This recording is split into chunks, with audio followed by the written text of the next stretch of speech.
Hey, what's up? Welcome back to the I Want to Work For You podcast. Your host, Ryan, here. Today, we're going to talk with an amazing employer and hear about why their employees love working for them. So let's jump right in. Amanda from Klamath County in Oregon. And we're going to talk about, what it's like to work for county, local government, in maybe definitely not a small town, right? But we'll call it like definitely a small city in Oregon. So thank you so much for being here, Amanda. And maybe to get things started, just tell people your job title and kind of a little introduction to the county and what it's like. Yeah, for sure. Thanks for having me. I'm Amanda Van Riper. I'm the HR director for Klamath County. I've been here for almost 5 years. So Klamath County, we are a local government, and our offices for the majority are located in Klamath Falls, Oregon. I like it here because you have everything that you need, but you still have that small town feel. One thing that we've really been focusing on at the county is ways to recruit individuals without necessarily having the highest pay, so more focus on our benefits. And we have pretty much everything that job seekers could look for in a career. I mean, everything from public safety, our road department, we have district attorney's office, library, developmental disabilities. There's 26 departments here. So I like to think we have something for everyone. Yeah, and you guys have what, almost 500 employees? Yeah, we're sitting right at 485. So, And is there seasonality in that? Is there a big bump up and down during summer versus winter or? no, we're pretty stable. We have, I think, 3 or 4 seasonal employees, and that's all. Very cool. All right. Yeah, and so this is an interesting organization. Definitely cities and counties and nonprofits all kind of, you hear the same storyline, like we have a hard time recruiting against corporate America. We're looking for, figuring out how to attract the right people who value what we can offer instead of what we can. It's probably a good way to think about it, right? Because Yeah. there are some amazing kind of benefits that are not financial and not even normal benefits of working for like local government, right? I mean, you were working local government before this? No, I was working in a school district before this. Okay. So very interesting. So, what brought you into kind of government versus district? Definitely the benefits. That was a big draw for me. And the position that I took when I started here actually paid more than I was making at the school district. And it was focused solely on employee benefits. And that's something that I was really interested in improving. Yeah, and I think that is like one of those things when you're not just going to go, we pay the most, and you're instead going to look for some other way, really, having somebody at your organization that's focused on that. So now you've moved up, I'm going to guess. Yes, yeah. Oh, very cool. So what's so I'm guessing from a county standpoint, is there like a county administrator who's kind of like if you're not as familiar with city and county government, like who's the head boss? Because I'm sure that you report to the voters at the end of the day, but Yeah, for sure. So we all report to the voters at the end of the day, but the way that our county is structured is we have a three-chair commission. So we have three commissioners that rotate election cycles, and then each of those commissioners is the liaison to a department. So they average about 7 or 8 a commissioner just to fit all of us in. And then from there, like if I have something that I need assistance with, I can go directly to that commissioner. And if it's a bigger topic, then I take it to the full board.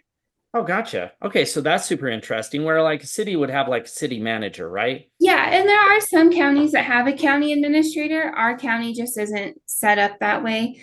It's kind of it's nice because I am able to develop relationships with each of the commissioners individually when they serve as my liaison. And it's also it's a blessing and a curse, right? Because everything has to be transparent. So a lot of the things that we do regarding employees, like if it's an exception to policy, all of that's done in a public meeting. So the community is very, very well aware of how things are operating at the county. Yeah, 100%. And we've heard that from other cities and counties where it's like we don't have, corporate America's been struggling with this, like, can we tell employees to not even discuss their pay? And there's rules and laws coming out and kind of like pay transparency is a big thing. cities and counties are like, we've always had Right. it was forced upon us, not just with other employees, but literally with anybody who randomly wants to go Google it. Right. There, I mean, we have a posting right outside our office that shows every employee's position and how much we pay. yeah, and in corporate America, that would be utterly unheard of, Yes. right? Like even if the most transparent organizations on the corporate side are not at that level of transparency at all, let alone, having, imagine if every time that, HR had a new initiative or something like that, you were going and presenting and access to all your customers to have their input, which effectively is all your voters, right? Right. Yeah, I can imagine that brings in a whole new dimension to HR, especially. Oh, it certainly does, especially like some of the topics that we have to talk about are sort of sensitive. So you have to be careful in how you present things, and you want to make sure that you give the commission enough information to make an informed decision, but not overshare and jeopardize the confidentiality of the person. So for most of the individuals that you hire, how many people do you guys hire per year? What's an average? We're averaging 150 per year. Okay.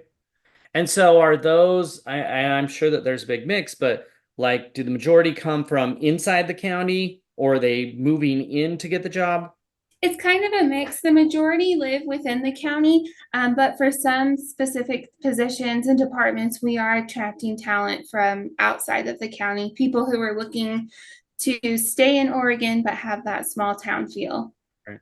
So similar question as far as like inside of local government versus, yourself coming from, I guess, education system can be kind of quasi-governmental or like corporate, like what does that look like as far as people coming into the organization?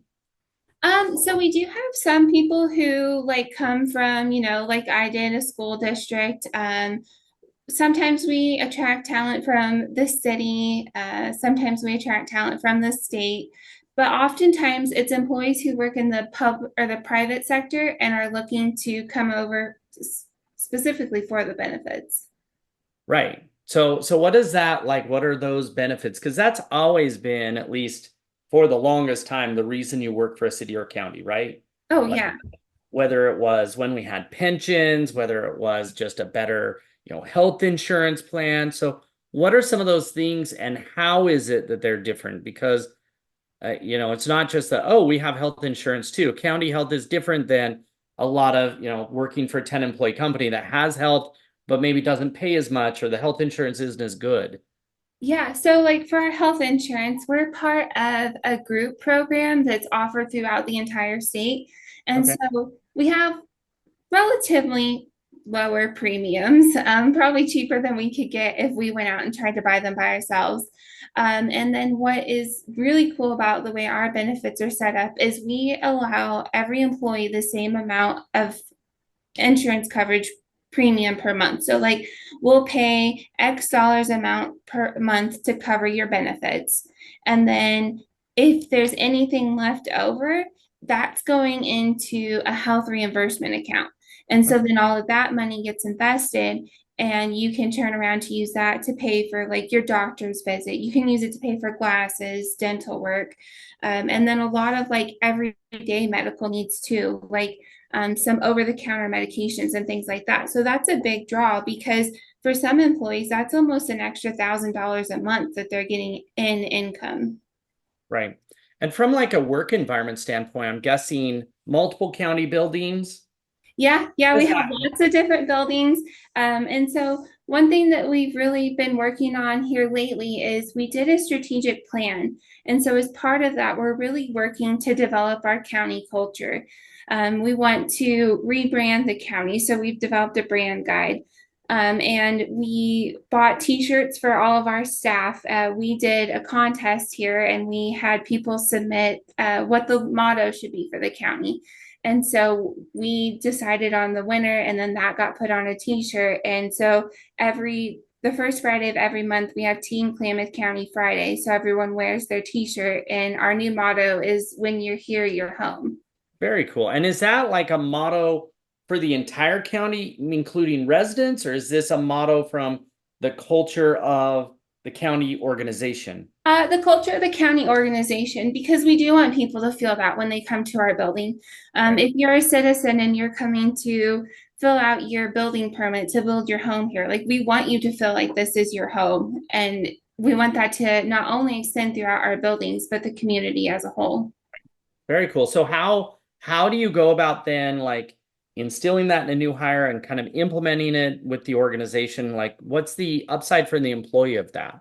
So we've started when we do orientation, we give them all a t-shirt and we explain to them like this is why we're giving it to you. This is our motto. We are actually in the process of implementing our culture guide. And so that's gonna be us going around to all of the departments and sitting down with everyone and just saying like, here's what we're doing and we're really excited and we want to bring you along with us. We're limited in what we can do as far as like employee incentives go, just because of ethics laws. But we've been doing little things like we delivered hot chocolate to everybody at Christmas, and they all really liked that. And for Cinco de Mayo, we delivered candy. So we're really just trying to do little things to boost spirits throughout the county. Right. So how is like post COVID, like I'm guessing during COVID there was maybe more work from home than the county usually had in certain roles.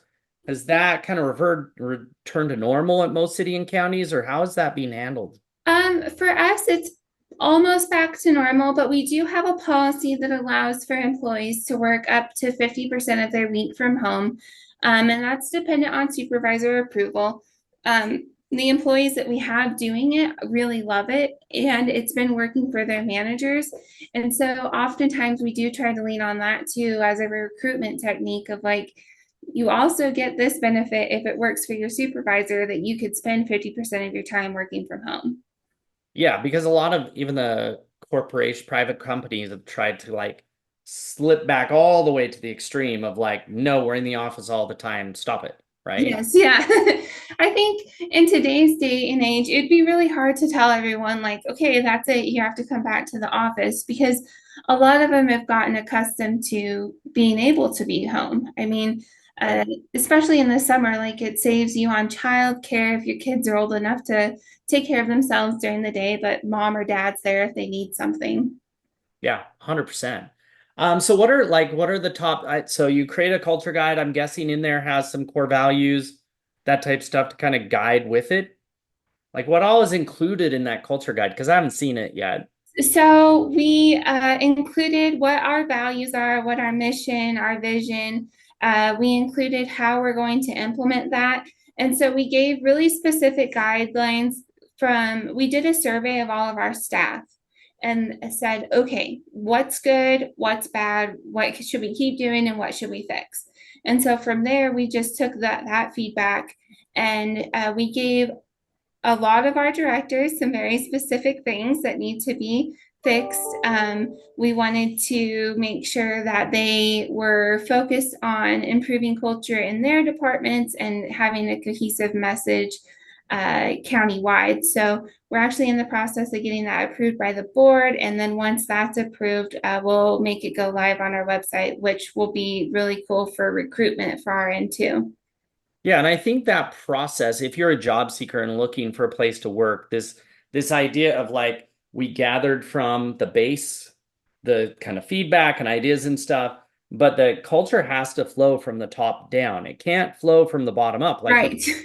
show up in an organization that has a bad culture and expect that as an individual employee or even as like the base employees that you're going to, I don't know, force it to change.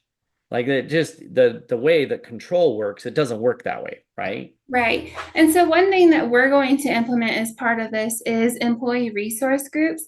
And so we want to have them at every level throughout the company. And then quarterly, we'll have a representative from each employee resource group who meets directly with the board chair. So that way all employees have an opportunity to express concerns, give feedback, share positive things directly with the commission. Yeah, and I think that's probably, like I said, like it's interesting to work for a nonprofit or a city or a county or, an organization that has a bigger purpose than just, revenue or profit, right? And clearly that also makes it difficult to pay more than your, you definitely can't pay more than local jobs that do the same thing because Right. it creates, potential negativity. But the idea of, this is something we're deliberately doing, that we're methodically figuring out how to create that. I think that most of the studies show that employees, like while money is important, it's not the only thing. And COVID definitely kind of forced us to rethink. Like small towns were not the same as big cities during Oh, COVID. no. Like, and I think when, things get a little crazy or different things happen, like it definitely, we're in a town that's probably, we might be twice as big as you guys, but still like everything's here, but not everything. And that Mhm. also means that like, your neighbors and you can get around and people when you go out and like, we play pickleball with the firemen who show up and different things like that, that you actually can engage in that local community that you wouldn't have in a big giant city, right? So how have people found moving in, like as far as coming into the organization? What were some of the things that they're like maybe surprised by, from a positive standpoint? I think one thing that's been really surprising and like that we're really proud of as an HR team is we've been able to implement a PTO policy. So before we just had a sick leave bank and vacation bank.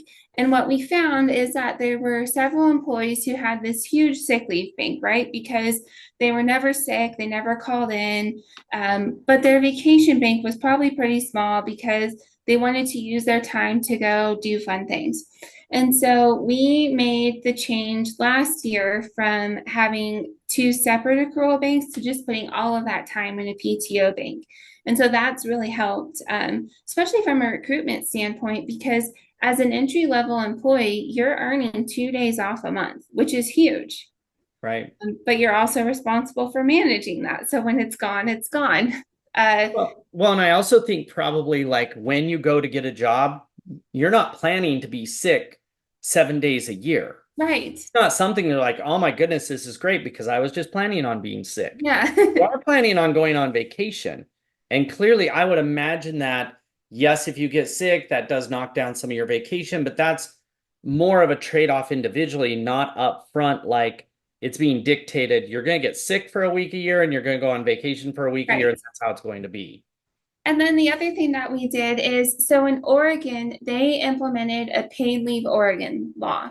And Okay. so it's essentially paid family medical leave. And so, in looking at it, there were several different options you could pick as an employer. You could pick to go with the state plan, and if you did that, you as the employer paid a portion, and employees paid a portion.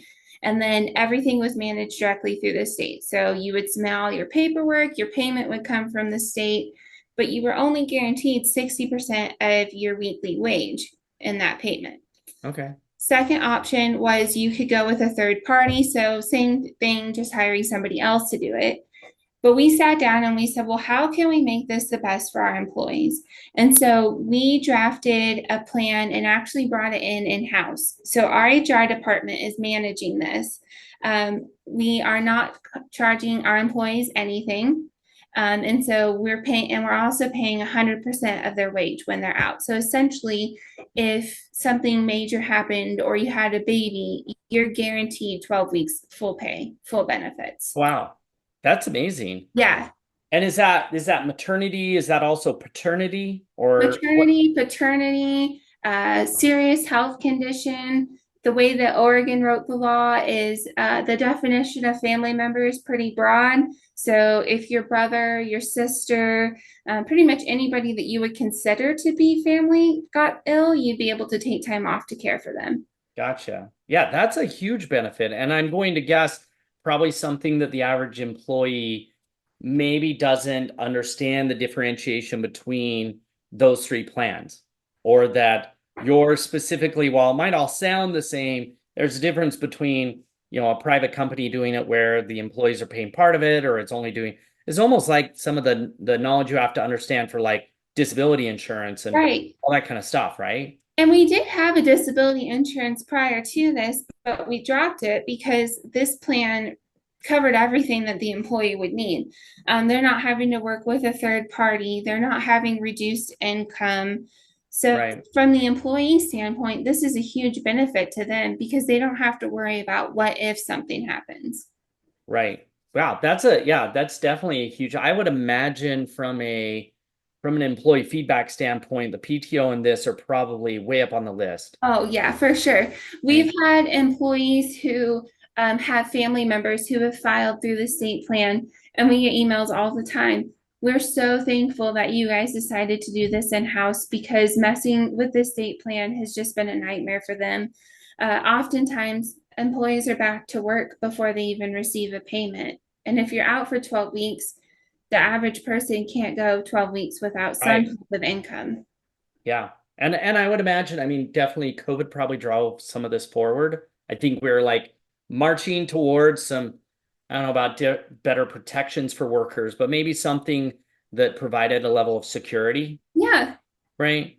I love this. Yeah, I love this idea. This is a great way to implement it for sure.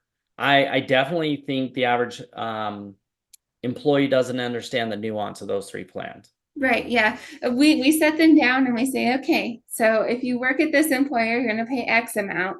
And if you Right. have this plan, you pay X amount, but with us, you're not paying anything and you're getting all of this. Right. That's amazing. So what are some of the other like, unique perks or benefits of working for the county? Paid holidays, lots of paid holidays. I think we're up to 13 now. Right. So those don't touch your PTO bank. Um, we like this year, one thing that we're doing to boost morale is we're actually renting out the carnival at the fair for all of our staff. So we're closing an hour early and all our staff and their families get to go to the carnival. So we're just really trying to do cool things to help boost morale, help attract employees.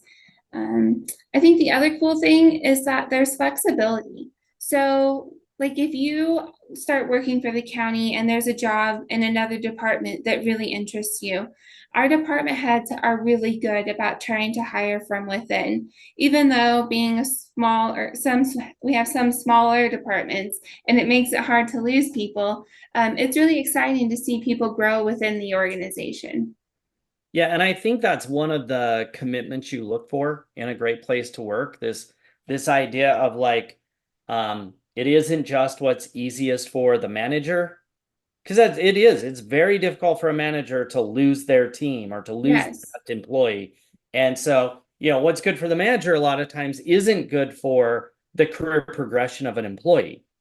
And that's the constant struggle of being supportive of employees moving around and that kind of growth from within while also recognizing like, hey, it's going to be a pain to let this person go.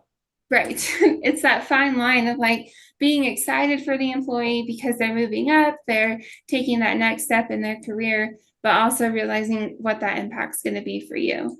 But a Right. lot of our managers are really good at working through the impact and making sure that they're being supportive to the staff members, which I appreciate. Yeah, and I think that probably goes back to your kind of your new focus and motto, right? Yeah, Like that really does like it is that balance has to be struck, or you end up with a place that I mean, it feels like it's never about you, the employee, or what's best for you. It's only about what's best for the organization or the org chart or the manager, or, in the corporate or private sector, it'd be the profits. right. Like very much, I think, and probably is driving maybe more employees to start rethinking where they're working and how that culture impacts them, because most definitely things are not all sunshine and lollipops at corporate America world, as layoffs are happening, those types of things. Right. And so, yeah, it sounds like county's an amazing place to work. Yeah, I love it here. We have several employees who've been here for over 30 years. So long-term commitments, the retirement benefits through a county are pretty significant. We have different options. So like we have some employees who are grandfathered into a pension plan. Okay. We have some employees who we've started putting in a defined contribution plan. And then we have some employees who, because they work in law enforcement and public safety, they're in the state retirement plan. So all three plans are really great. So that's another big draw for us too, is that we can give you that security once you're gone as well. Yeah, and I think a lot of those things from your paid, your switch to PTO, definitely your paid leave and the benefits as far as on retirement, really difficult for people from the private sector to compute it. Like Yes. pay is super easy. I can look at hour per hour, I can compare them side by side and be like, oh my gosh, this job pays more. But in the details of digging into those three mainly, health insurance, like paid time off or sick leave, and retirement, those nitty-gritty details are very difficult to compare side by side. And generally, when it comes to a city or a county, you guys win like every single time if you actually did a comparison. For sure. And one thing that we do is we do like a total compensation offer. So we'll say, okay, here's your hourly rate, but here's how much we're going to give you a month in insurance, and here's how much we're going to give you in retirement, and here's how much PTO you'll get, and how many paid holidays. And oftentimes that seals the deal for us, because even though the private sector may pay $1 or $2 more an hour, by the time you add all of our benefits up, you're actually coming out ahead. Right. Yeah. Well, I love it. Well, thank you so much, Amanda. This was awesome. We will include in the description link to where they can find out more about you guys, your current job openings, how to apply, all that kind of good stuff. But thank you so much for giving us your time today. Yeah, thank you. Excellent. So that's a wrap. Thanks for listening to today's episode of our podcast. So I told you if you stuck around to the end, I would give you some ideas of what we're all about and how I can help you. So number one, if you want to get job alerts from Refer, go over to Refer.io, Refer.io, and sign up for job alerts.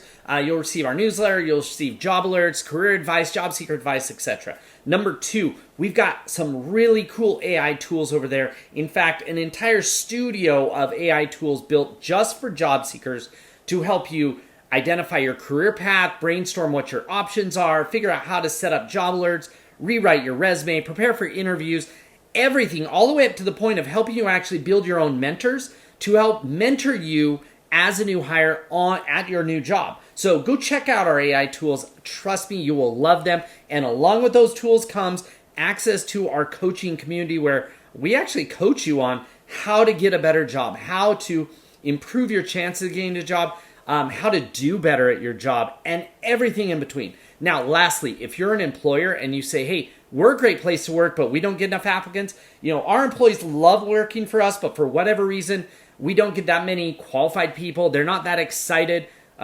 Most likely, you just are not very good at communicating why you're a great place to work out into the world via your job ads, via job boards. You may not be that great at getting your employees to amplify that message out there.